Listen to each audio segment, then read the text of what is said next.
You have probably done everything right. You opened your investing app. You set up automatic contributions. You bought the most recommended investment on the internet, the S&P 500. Boring, diversified, proven, the responsible adult thing to do. And here is the part nobody mentions up front. You might not actually own what you think you own. Let me start by giving you something you deserve. A genuine win. The math you have been sold is real. If you put $500 a month into an S&P 500 index fund, never touch it, and the market averages its historical 10%, in 30 years, you will have roughly $1.1 million. You are not making risky bets. You are not chasing the latest trend. You are doing the smart, boring, proven thing. Passive investing is the greatest wealth creation machine ever handed to regular people. You win. Take a bow.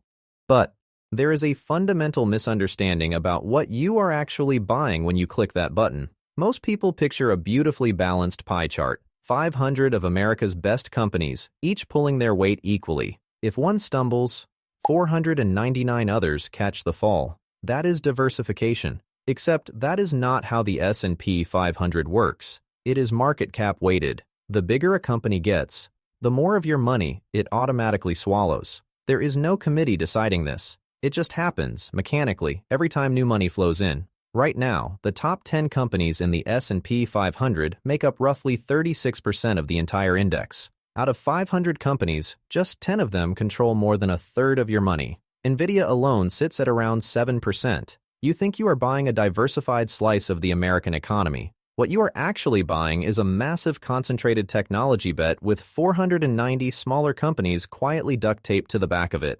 And this is not just a theoretical problem. From the year 2000 to 2009, a full decade, the S&P 500 returned negative 0.95% per year. That is 10 years of nothing. Actually worse than nothing.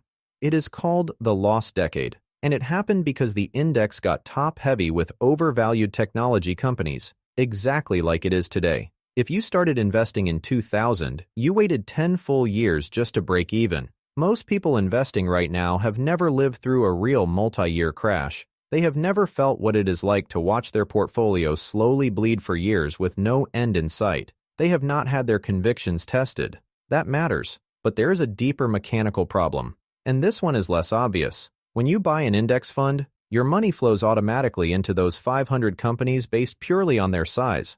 You do not research them. You do not check if the price makes sense. You just buy. Now imagine a street where house prices go up every time someone buys a house on that street, not because the houses improved, not because the neighborhood got better, but simply because more people kept buying. The price rises because people are buying, and people keep buying because the price is rising. That is what is happening to the largest companies in the S&P 500 right now. This is slowly switching off the mechanism that makes markets work in the first place.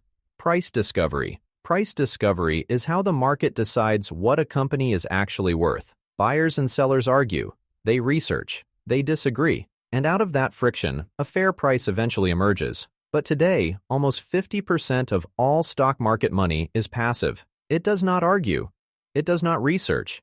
It just flows in automatically. Michael Burry, the investor from The Big Short, called this a bubble years ago. His point was simple. When money piles into an index mechanically, without anyone checking whether the underlying prices make sense, you are no longer investing. You are just momentum. The index goes up because money flows in. Money flows in because the index goes up. At some point, someone has to be the one actually checking the prices. So what do you actually do with this? 3 things. Practical ones. First, the concentration check. Open your investing app right now.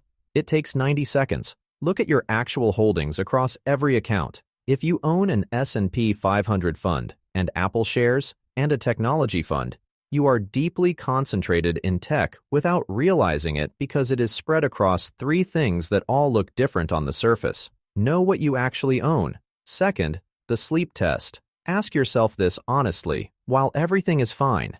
If your portfolio dropped 40% tomorrow and stayed there for 4 years, would you hold? Or would you quietly sell everything at the worst possible moment? The best investment strategy in the world is useless if you cannot emotionally survive it. Third, equal weight exists. RSP gives you the same 500 companies as the S&P 500, but instead of the largest companies eating the most, every company gets an equal share. It is a small structural change with a meaningful impact on concentration risk. I am not telling you to sell your index funds. I still own them. The system works exactly as designed, but most people are optimizing for the wrong thing. They are chasing the highest number instead of building something they can actually hold on to when the sky is on fire and everyone around them is panicking. Those are two very different portfolios. I will leave you with a question you cannot Google the answer to. If almost half the money in the market is now flowing in blindly, with nobody checking whether any of these prices actually make sense, who exactly is left doing the price discovery that makes the whole system work?